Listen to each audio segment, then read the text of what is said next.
अस्सलाम वालेकुम, मैं हूं तैयब उमर और आप देख रहे हैं प्रोग्राम कहानी का सफर। आज के इस प्रोग्राम कहानी का सफर में हम पहले की तरह फिर से एक नई शख्सियत की जिंदगी का तज़किया करेंगे। आज की वो शख्सियत जिनको शायर मशरक के साथ साथ मुफक्किर पाकिस्तान भी कहा जाता है, उनका नाम डॉक्टर इलामा मोहम्मद इकबाल है।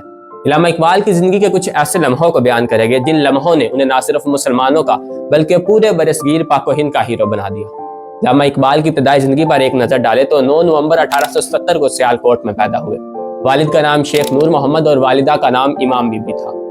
इलामा इकबाल के वालिद मोहतरम उन्हें सिर्फ दीन की तालीम तक ही महदूद रखना चाहते थे, लेकिन वक्त को कुछ और ही मंजूर था।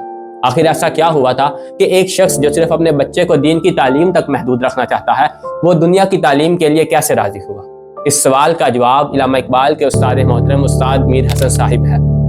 उन्होंने जब इकबाल को पहली नजर देखा तो वो समझ चुके थे कि इस लड़के को दीन की तालीम के साथ साथ दुनिया की तालीम दिलवाना भी बेहद जरूरी है। लेकिन मसला ये था कि इकबाल के वालिद मोहतरम को कौन राजी करे। उस्ताद मीर हसन के बार बार इसरार करने के बाद शेख नूर मोहम्मद ने इकबाल को उनकी निगरानी में दे दिया। उस्ताद मीर हसन के मकतब में ही उर्दू, अरबी और फारसी सीखना शुरू की। यूं इकबाल के पहले उस्ताद मीर हसन कहलाए। खैर 6 मई 1893 को इलामा इकबाल ने मैट्रिक का इम्तिहान और 1895 को FA का इम्तिहान पास किया। मजीद तालीम के लिए लाहौर के एक गवर्नमेंट कॉलेज का इंतखाब किया और वही हॉस्टल रहने लगे। हॉस्टल में आने के बाद इलामा इकबाल ने अपने तालीमी सफर में कोई रुकावट नहीं आने दी। दुनिया की रंगीनियों से खुद को बचा कर रखा और जो ख्वाब घर से लेकर निकले थे उसको पूरा करके दिखाया। यहाँ प्रोग्राम को आगे बढ़ाने से पहले एक चीज खुसूसन उन नौजवानों के लिए जो तालीम के लिए अपना शहर छोड़कर किसी दूसरे शहर में एक बंद कमरे में हॉस्टल की जिंदगी गुजारते हैं, उन्हें इस चीज पर सोचना होगा कि जो ख्वाब वो घर से लेकर निकले थे वो हॉस्टल में आने के बाद कहाँ खो गए।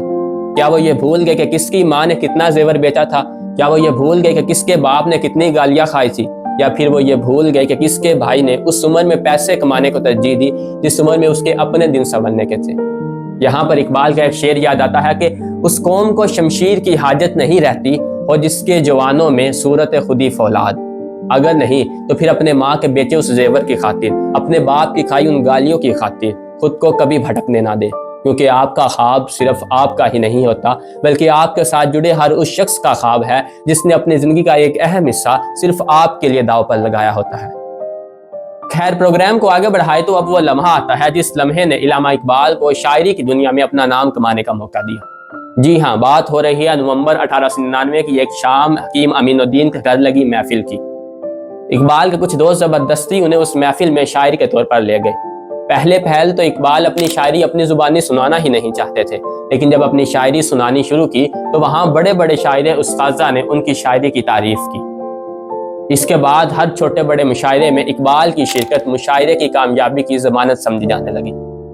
वक्त गुजरता गया और जब इकबाल ने यह महसूस किया कि मजीद तालीम के लिए मुझे अपना वतन छोड़ना होगा तो 25 दिसंबर 1905 को इंग्लिस्तान का रुख किया। वहाँ कैम्ब्रिज यूनिवर्सिटी का इंतखाब किया और इंग्लिस्तान से तालीम मुकम्मल करने के बाद जर्मनी चले गए। जर्मनी में फ़लसफ़ा और PhD की डिग्रियाँ हासिल की। अपनी तालीम मुकम्मल करने के बाद वतन वापस आने का फैसला किया। वतन वापस आकर सियासत और वकालत में अपना कदम रखा। सियासत और वकालत में अपनी काबिलियत के बलबूते पर लोगों के दिलों को अपना दीवाना बनाया। इकबाल की शायरी ने मुसलमानों के अंदर वो जज्बा और एहसास दोबारा पैदा किया जो बरसों पहले वो अपने अंदर दफना चुके थे, और इसके साथ साथ एक अलग वतन बनाने का ख्वाब भी दिया। वो ख्वाब जो पहले खुतबा इलाहाबाद, फिर करारदाद लाहौर और आखिर में करारदाद पाकिस्तान बना।